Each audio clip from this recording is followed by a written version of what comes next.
ایک کمال کا میں آپ کو واقعہ سناتا ہوں. حضرت موسیٰ علیہ نبینا علیہ الصلوۃ والسلام کے دور کا واقعہ ہے. اللہ کریم نے آپ کو حکم دیا کہ اے موسیٰ فلاں علاقے میں جاؤ، میرے ایک ولی کا انتقال ہو گیا ہے، تو اس کا جا کر نماز جنازہ ادا کرو، غسل کفن کا انتظام کرو. آپ ادھر گئے، آپ نے جب غسل کفن کے لیے کوشش کی تو لوگ کہنے لگے آپ کدھر آ گئے، یہ تو بڑا گناہ گار، بڑا بدکار اور زمانے کا بیکار شخص ہے، آپ اس کا جنازہ پڑھنے آئے ہیں. بہرحال آپ نے وہ سارا کچھ کر دیا. پھر اللہ سے کہا کہ یا اللہ بندے تو یہ کہہ رہے ہیں تیرا نافرمان تھا، گناہ گار تھا، اور تو فرماتا ہے تیرا ولی. اللہ نے فرمایا موسیٰ بات یہ بندے بات تو صحیح کر رہے ہیں، یہ جو کہہ رہے ہیں نا یہ سب ٹھیک کہہ رہے ہیں، مگر بات یہ ہے کہ اس بندے نے مرنے سے پہلے جب اس کی وفات کا وقت قریب آیا نا تو 5 کلمات کے ذریعے اس نے مجھے پکارا. اے موسیٰ میں نے ان 5 کلموں کی وجہ سے اس کی مغفرت فرما دی. حضرت موسیٰ نے کہا یا اللہ مجھے 5 سینٹنس بتا دے، مجھے وہ 5 کلمات بتا دے کہ صدیاں گناہ کر کے اتنے بڑے گناہ گار کو صرف 5 کلموں کے لیے بخش دیا تو نے. اب ذرا ان 5 سینٹنس کی خوبصورتی، ڈیپتھ اور اللہ سے کنیکٹیوٹی سمجھیے گا. کاش یہ بات سمجھ آ جائے کہ توبہ کہتے کس کو ہیں، اللہ سے کنیکٹیوٹی کسے کہتے ہیں. ہم کانوں کو ہاتھ لگانا یا اللہ میری توبہ، ہمارے تو سٹائل ہی دوسرے ہیں نا. توبہ کسی اور شے کا نام ہے. توبہ کے لیے کوئی بہت بڑا اہتمام کرنے کی ضرورت نہیں ہے، بس دل سے ایک بار پکارنے کی ضرورت ہے. سچی پکار ہو جائے، ایک بار سچی کنیکٹیوٹی ہو جائے، وہ کریم پچھلے سارے گناہ معاف فرما دیتا ہے. اس پتہ ہے گناہ گار نے وہ 5 جملے کیا کہے؟ وہ کہتا ہے اے اللہ تو جانتا ہے کہ میں نیکوں سے محبت کرتا ہوں اگرچہ خود نیک نہیں ہوں. ذرا سوچئے، میں خود نیک نہیں ہوں مگر تو جانتا ہے مجھے نیکوں سے پیار بڑا ہے. دوسرا سینٹنس کیا تھا؟ یا اللہ تو جانتا ہے میں گناہ گاروں سے بغض رکھتا ہوں، فاسقوں سے بغض رکھتا ہوں حالانکہ میں خود گناہ گار ہوں.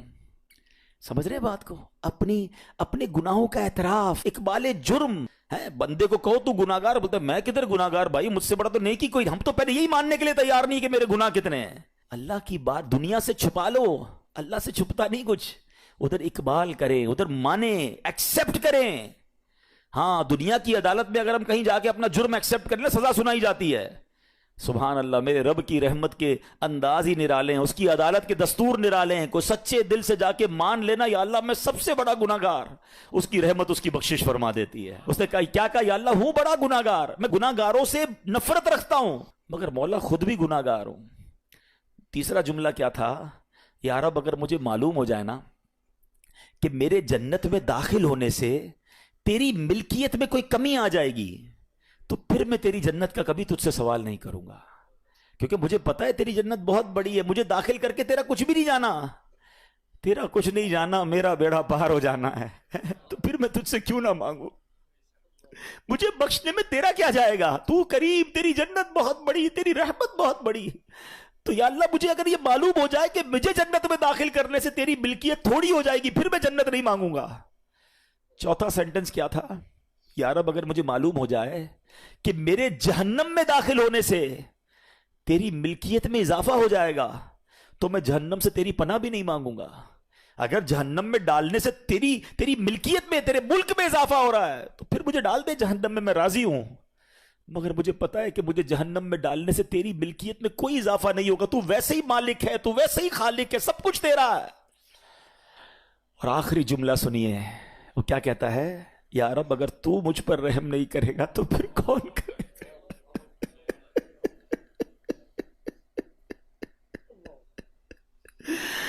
اگر اللہ رحم نہیں کرے گا تو کون کرے گا؟ آج اس کی رحم کی بھیک لینے تو آئے ہیں، آج اس کے کرم کی خیرات لینے تو آئے. ہم مانتے ہیں یا اللہ، ہم سب ایکسپٹ کرتے ہیں، ہم نے بہت گناہ کیے، ہم نے بہت خطائیں کی، لوگوں سے ڈر لگتا رہا کہ کوئی دیکھ نہ لے. مالک معلوم تھا تو دیکھ رہا ہے، پھر بھی ہم نے گناہ کیے. دروازے بند کر کے گناہ کیے، لائٹ آف کر کے گناہ کیے، علاقے تبدیل کر کے گناہ کیے. ہم سب مانتے ہیں مولا، مگر یہ پتا ہے ہمیں بخش دے گا تو تیری رحمت میں کمی نہیں آئے گی، تیرا جائے گا کچھ نہیں. ہم بھی تیرے بندے ہیں، ہم بھی تیرے بندے ہیں، تیرے محبوب کے امتی ہیں. مولا تو رحم نہیں کرے گا تو کون رحم کرے گا؟ حاصل کریں. جب حضرت عبد الرحمن بن عوف کو ہوش آیا نا تو لوگوں نے کہا کہ آپ کی طبیعت کیسی ہے؟ تو آپ نے کہا کیا مجھ پر غشی طاری ہو گئی تھی؟ تو کہا جی تو کہتے ہیں بے شک میری بے ہوشی میں میرے پاس 2 فرشتے آئے اور کہنے لگے تم چلتے نہیں کہ ہم تمہیں خدا کی بارگاہ میں لے جائیں اور تمہارے بارے میں فیصلے لیے جائیں. دوسرے فرشتے نے کہا انہیں لوٹا دو, یہ ان افراد میں سے ہے جن کے لیے ان کی ماؤں کے پیٹ میں ہی سعادت مندی لکھ دی گئی تھی, اور ان قریب اللہ تعالیٰ ان کے ذریعے ان کی اولاد کو جب تک چاہے گا نفع دے گا. اس کے بعد آپ رضی اللہ تعالیٰ 1 مہینہ مزید زندہ رہے, اس کے بعد انتقال ہوا. تو پتہ چلا کہ آپ کی والدہ نے نماز پڑھی, اللہ سے مدد مانگی اور آپ کو اللہ نے ایک نئی زندگی عطا فرمائی. تو آپ اپنی زندگی میں اس پریکٹس کو آج اس آیت سے دیکھیں, ہم نے کرنا کیا ہے. ہم جب بیان میں آئیں تو صرف بیان نہیں سننا ہے, ہم نے اللہ نے مجھے کہا کیا ہے. ہم اس ٹاپک کو لے کے اسی لیے چل رہے ہیں نا کہ میرے رب نے ڈائریکٹلی مجھ سے کیا بات کی ہے. تو آج اس آیت میں یہ لیسن مل رہا ہے کہ جب کسی پرابلم میں ہے, کلیمٹی میں ہیں, تو اللہ کی طرف جانا ہے اور نماز سے مدد چانی ہے. وَاسْتَعِينُوا بِالصَّبْرِ وَالصَّلَاةِ. اچھا اب آپ دیکھیں پیارے آقا کی نماز کی کیسی عادت تھی. بادل گرجتے تھے, آندھی چلتی تھی, کسی بری خبر کی اطلاع آ رہی ہوتی تھی, نبی پاک نماز کی طرف چلے جاتے. اچھا مجھے بتائیں نماز استسقاء کیا ہے؟ بارش نہیں ہو رہی ہے, پیارے آقا نماز پڑھا رہے ہیں. سورج گہن ہو رہا ہے, نبی پاک نماز پڑھا رہے ہیں. چاند گہن ہو رہا ہے, پیارے آقا نماز کی طرف. یعنی کس قدر اللہ کی طرف رجوع ہے. And whenever anything bad happen یا گوئنگ ٹو بیڈ ہیپن, ہونے والی لگ رہی ہے, کچھ بڑا ہونے والا ہے. ہمیں بھی تو خبریں آ رہی ہوتی ہے نا کہ بھائی کل بہت شدید بارش ہوگی, اللہ نہ کرے کوئی اور بری خبر ایکسپیکٹیشن ہے. آپ کو کاروبار میں کوئی ایسی خبر آنے کا ڈر ہے, یا آپ کی کوئی شپمنٹ جاری ہے, واٹ ایور آپ چاہتے ہیں ہر چیز بہتر ہو جائے. قرآن نے فارمولا دیا نا, وَاسْتَعِينُوا بِالصَّبْرِ وَالصَّلَاةِ. اللہ نے ڈائریکٹلی مجھے اور آپ کو کہا ہے. تو from now on words make your practice کہ میں نے انشاءاللہ نماز سے مدد لینی, اور آپ اپنی آنکھوں سے دیکھیں گے, اور آپ اللہ سے عرض بھی کریں کہ اللہ تو نہیں قرآن میں کہا ہے مدد لے, میں نے کھڑا ہو گیا نماز کے لیے. تو نماز سے آپ نے مدد لینی ہے. اچھا اب اس کے بعد آیت کا جو سیکنڈ پارٹ ہے کہ صبر سے بھی مدد لینی ہے, اور آگے کیا فرمایا, ان اللہ مع الصابرین, اللہ صابروں کے ساتھ ہے. سبحان اللہ. اس کا مطلب یہ ہوا کہ اللہ تعالیٰ اپنے علم و قدرت کے ساتھ, ویسے تو ہر کسی کے ساتھ ہے, لیکن یہاں صبر کرنے والوں کا خاص ذکر اس لیے ہوا تاکہ انہیں معلوم ہو جائے کہ اللہ تعالیٰ ان کی مشکلات کو دور فرما دے گا. مگر کرنا کیا ہے؟ صبر کرنا ہے. اچھا اب صبر کے بارے میں 2 باتیں بڑی اہم ہیں کہ صبر نارملی ہم جب بھی صبر کے بارے میں سنتے ہیں تو صبر ہم کہتے ہیں یار تکلیف آئی ہے صبر کرو, یقیناً یہ بھی صبر ہے, مگر صبر کی ایک اور قسم بھی ہے جو اس سے بھی سپیریئر ہے, جو اس سے بھی افضل ہے, اور وہ کیا ہے؟ گناہ کے لیے دل چاہے, حرام کے لیے دل چاہے, نفسانی خواہشات برا کام کروانا چاہ رہی ہیں, اور بندہ اس پر صبر کرے. یہ صبر جو ہے نا, یہ شریعت کو اور محمود ہے اور بڑا افضل ہے کہ انسان کو جی چاہے کہ فلاں گناہ کرنا ہے مگر وہ اس پر صبر کرے. اور دوسرا صبر وہی ہے جو ہم جانتے ہیں کہ کوئی مصیبت آ جائے, کوئی آفت آ جائے, کوئی ہمارا اللہ نہ کرے کسی سے لڑائی ہو جائے, ہمیں کوئی برا بلا کہے, ہم اسے معاف کر دیں, صبر کریں. یا جسمانی تکلیف ہے, کاروبار میں پرابلم ہے, ہم اللہ کی رضا پر راضی رہیں. تو یہ 2 قسم کے صبر ہیں. اور جب کوئی بندہ صبر کرتا ہے نا تو قرآن و حدیث اور بزرگان دین کے اقوال سے میں اب آپ اس کے 10 فائدے بتانا چاہتا ہوں. میں کہتا جاؤں گا, آپ اللہ کے ذکر کی نیت سے سبحان اللہ بھی کہتے رہیں, جنت میں درخت بھی لگاتے رہیں. ٹھیک ہے. اللہ تعالیٰ صبر کرنے والوں کے ساتھ ہے. صبر کرنے والے کو اس کے عمل سے اچھا اجر ملے گا, صبر کرنے والے کو بے حساب اجر ملے گا. صبر کرنے والوں کی جزا دیکھ کر قیامت کے لوگ حسرت کریں گے. صبر کرنے والے رب کریم کی طرف سے درود و ہدایت اور رحمت پاتے ہیں. صبر کرنے والے اللہ کو محبوب ہیں. صبر آدھا ایمان ہے. صبر جنت کے خزانوں میں سے ایک خزانہ ہے. صبر کرنے والے کی خطائیں مٹا دی جاتی ہیں, اور صبر ہر بھلائی کی کنجی ہے. اب آتے ہیں ان دونوں صبر کو تھوڑا سا ڈیفائن کرتے ہیں. ایک نفسانی خواہشات, گناہ کا جی چاہتا ہے, کیونکہ نفس ہے نا وہ تو ہر وقت موج مستی چاہتا ہے, وہ تو ہر وقت چاہتا ہے جناب بس یہ بھی کام کر لوں وہ بھی کر لوں. اب مجھے یہ دیکھنا ہے کہ میرا یہ کام اللہ کو راضی کرے گا یا رب کو ناراض کر دے گا. لیکن جو نفسانی خواہشات پر صبر کرتا ہے نا, گناہ سے اپنے آپ کو بچاتا ہے, قرآن کیا کہتا ہے, وَأَمَّا مَنْ خَافَ مَقَامَ رَبِّهِ وَنَهَى النَّفْسَ عَنِ الْهَوَىٰ فَإِنَّ الْجَنَّةَ هِيَ الْمَأْوَىٰ. اور رہا وہ جو اپنے رب کے حضور کھڑے ہونے سے ڈرا اور نفس کو خواہش سے روکا, تو بے شک جنت ہی اس کا ٹھکانہ ہے. دل چاہ رہا ہے, شیطان کہہ رہا ہے کر لے, کوئی دیکھنے والا نہیں ہے, علاقہ بھی چینج کر لیا, شہر بھی تبدیل ہو گیا, nobody here to watch you, مگر اللہ دیکھ رہا ہے. اچھا نارملی اگر غور کریں ہم گناہ کرتے کیوں ہیں, جتنے بھی گناہ ہیں, what ever the list of گناہ اٹھائیے, کوئی شراب پیتا ہے, کوئی بدکاری کرتا ہے, معاذ اللہ, کوئی جوا کھیلتا ہے, کوئی جناب بے حیائی کرتا ہے, گندی چیزیں دیکھتا ہے یا جھوٹ بولتا ہے, واٹ ایور, ان تمام گناہوں میں تھوڑی سی لذت ہے, ٹیسٹ. ٹھیک ہے, غیبت میں بھی ٹیسٹ ہے, بلکہ کتابوں میں آیا کہ غیبت میں شراب سے بھی زیادہ مزہ ہے, جبھی تو بندہ چھوڑتا نہیں ہے. اچھا لیکن تمام ٹیسٹ میں ایک بڑی اہم بات اب میں کہنے جا رہا ہوں. یہ بزرگ نے بڑی کمال کی ون لائنر ہمیں دے دیا ہے. وہ کہتے ہیں کبھی بھی لذت کے لیے گناہ مت کرنا, کیونکہ لذت ختم ہو جائے گی, گناہ کا جواب اور پنشمنٹ باقی رہ جائے گی. اب آپ اس فارمولے کو سامنے رکھیں کہ جب بھی ہم گناہ کرتے ہیں فیو منٹس یا فیو آورز کی ایک انجوائمنٹ ہے, آفٹر دیٹ انجوائمنٹ ختم, مگر اس کا جواب باقی ہے, عذاب باقی ہے, اللہ نہ کرے اللہ ناراض ہوا تو پنشمنٹ باقی ہے. تو کیا فرمایا, انجوائمنٹ کے لیے گناہ مت کرنا, انجوائمنٹ ختم ہو جائے گی, عذاب باقی رہ جائے گا. اور اگلا سینٹنس کتنا خوبصورت ہے, فرماتے ہیں کبھی بھی تکلیف کی وجہ سے نیکی مت چھوڑنا, تکلیف ختم ہو جائے گی, اجر باقی رہ جائے گا. اب مثال دیتا ہوں, اس کے 2-3 ایگزامپل سمجھیے. گناہ کی ایگزامپل تو آپ سمجھ گئے کہ کوئی بھی تھوڑی دیر کا گناہ کرتا ہے, لذت پاتا ہے, وہ گناہ ختم, عذاب باقی. اب نیکی میں کیا ہوتا ہے, فجر کے لیے اٹھنا, نیند آ رہی ہے, دل نہیں چاہ رہا, آپ اٹھے, آپ نے وضو کیا, فجر پڑا, وہ اٹھنے کی تکلیف تو ختم ہو گئی نا, واپس سونا ہے تو سو جائیے, مگر فجر کا اجر اور ثواب باقی رہ گیا ہے. رمضان کے روزے ڈیفیکلٹ ہیں, لیکن افطار کے بعد تکلیف ختم ہو جاتی ہے, ہم کھاتے پیتے ہیں, موج کرتے ہیں, مگر ثواب باقی رہ جاتا ہے. کبھی کبھی آپ کو کوئی مسجد کے میں بلاتا ہے, یار چلو بھائی بیان ہو رہا ہے, اجتماع ہو رہا ہے, کوئی نیکی کی بات ہو رہی ہے, نہیں یار دل نہیں چاہ رہا, آپ آ گئے, آدھے 1 گھنٹہ بیٹھے, پھر چلے گئے, وہ آپ کا جو ٹینشن تھا یا پریشر تھا وہ ختم ہو گیا, مگر ثواب باقی رہ گیا. تو اب اس فارمولے کو یاد رکھیے گا, جب بھی گناہ آپ کی طرف آئے نا, آپ سوچیں کتنی دیر کا فائدہ ہے, 1 گھنٹہ دوستوں کے ساتھ بیٹھوں گا, بری باتیں کروں گا, 2 گھنٹے فلم دیکھوں گا, 2 ڈھائی 3 گھنٹے, بس اس کے بعد جواب تو باقی ہے نا, قیامت تک اللہ کو جواب دینا پڑے گا. نہیں یار مجھے انجوائمنٹ کے لیے گناہ نہیں کرنا ہے. اور جب کوئی نیکی کا کام آئے اور آپ کو لگے یار دل نہیں چاہ رہا, مزہ نہیں آ رہا, بوریت ہوگی, چھوڑنا یار, تو بندہ سوچے کتنی دیر کی نیکی ہے, آدھے گھنٹے کی, 1 گھنٹے کی, بس 2 گھنٹے کی, اور ثواب باقی رہ جائے گا. Let's do it.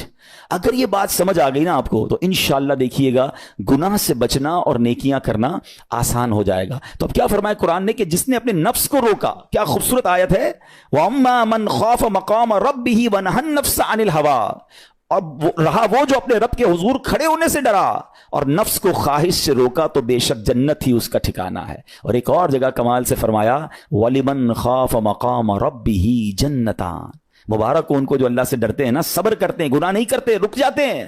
قرآن کہتا ہے جو اپنے رب کے حضور کھڑے ہونے سے ڈرے, اس کے لیے 2 جنتیں ہیں, 1 نہیں 2 جنتیں ہیں. سورہ رحمان کی آیت ہے. تو پتا چلا کہ نفس کو روکنا یہ آسان بھی نہیں ہے, ہاں دل بہت چاہتا ہے, مگر یہ صبر جو ہے نا, ان اللہ مع الصابرین کا جو معراج ہے, جو ٹاپ آف دا لسٹ صبر ہے, وہ یہ صبر ہے. اچھا اب آتے ہیں ایک اور صبر کی صورت, کہ اب آپ کو کسی نے غصہ دلا دیا, برا بھلا کہا, یا آپ کے مزاج کے خلاف بات ہو گئی, اب آپ نے روکنا ہے اپنے آپ کو. اب غصے کا اظہار نہیں کرنا, لڑائی نہیں کرنی, گالی کا جواب گالی, اینٹ کا جواب پتھر, انگریزی کا مقولہ ہے نا ٹٹ فور ٹیٹ, جیسے کو تیسا نہیں, یہ ہماری شریعت ہمیں نہیں سکھاتی. اچھا آج کل کسی کو کہو نا یار آپ کیوں یار لڑائی کر رہے ہیں, بھائی میں جواب نہ دوں تو لوگ سمجھیں گے کمزور آدمی ہوں, مجھے اپنا روب بھی تو رکھنا ہے, میں بھی تو پتا چلے کون ہوں, اپنا بتاؤں تو صحیح کون ہوں. سچی بات پتہ ہے کیا ہے, جو ٹٹ فور ٹیٹ کرتا ہے, گالی کا جواب گالی سے دیتا ہے نا, وہ واقعی بتا دیتا ہے وہ کون ہے, وہ اپنا تعارف کروا رہا ہوتا ہے کہ یہ بھی ایسا ہے, میں بھی ویسا ہی ہوں. او بھائی. اچھا پھر ایک اور عجیب جملہ بڑا مشہور ہے آج کل, جناب ہم شریف کے ساتھ شریف ہیں, ہم بدماش کے ساتھ بدماش ہیں. مجھے آج تک سمجھ نہیں آئی یہ کون سا بٹن لگا ہوا ہے آپ کے اندر کہ شریف کے ساتھ آپ شریف ہو جاتے ہیں, بدماش آتا تو آپ بھی بدماش ہو جاتے ہیں. جناب والا, شریف آدمی شریف کے ساتھ بھی شریف ہوتا ہے, بدماش کے ساتھ بھی شریف ہوتا ہے. جب بھی تو وہ غلط آدمی اچھا ہوگا نا. نبی پاک علیہ الصلوۃ والسلام نے گالیاں سن کر دعائیں دی ہیں, پتھر برسانے والوں کو بھی دعائیں دی ہیں, مگر ہم تو تیار ہی رہتے ہیں یار میں بتاؤں گا اس کو میں کون ہوں, 1 گالی دی ہے میں اس کے ساتھ پشتوں کو گالیاں دوں گا. تو پھر آپ بھی ویسے ہی ہو گئے نا جناب. حدیث پاک کیا ہے, ہو از مور اسٹرانگر, ہو از مور پاورفل. اللہ کے حبیب علیہ الصلوۃ والسلام فرماتے ہیں کہ بہادر وہ نہیں, یہ بخاری شریف کی حدیث ہے, بہادر وہ نہیں جو پہلوان اور دوسرے کو پچھاڑ دے, بلکہ بہادر وہ ہے جو غصے کے وقت اپنے آپ کو قابو میں رکھے. اصل بہادری یہ ہے.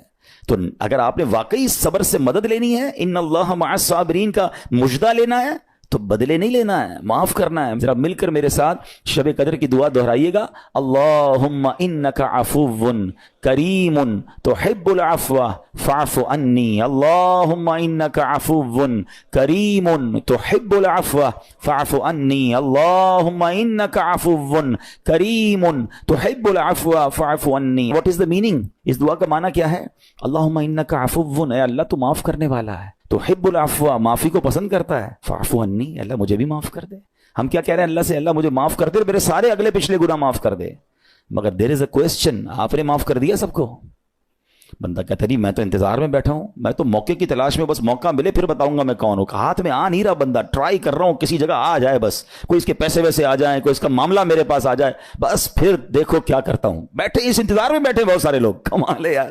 یعنی دشمنیاں پالی ہوئی ہیں, رشتہ داریاں کاٹی ہوئی ہیں, دوستوں کے پاس جا نہیں رہے ہیں, میاں بیوی میں لڑائی ہے, ایک سوری کے لیے بیوی گھر بیٹھی ہے, وہ کہتی شوہر سوری کہہ دے تو میں آ جاؤں گی, شوہر کہتا ہے بیوی معافی مانگ لے تو میں لے آؤں گا. ارے بھائی کوئی بھی آگے بڑھ کے معافی کر لو بھائی, اللہ سے معافیاں مانگ رہے ہو, بندوں کو معاف کرنے کے لیے کوئی تیار نہیں ہے. مجھے خود بتائے نا یہ کیسی دعا ہے کہ اے اللہ تو مجھے معاف کر دے, میں نے کسی کو معاف نہیں کرنا.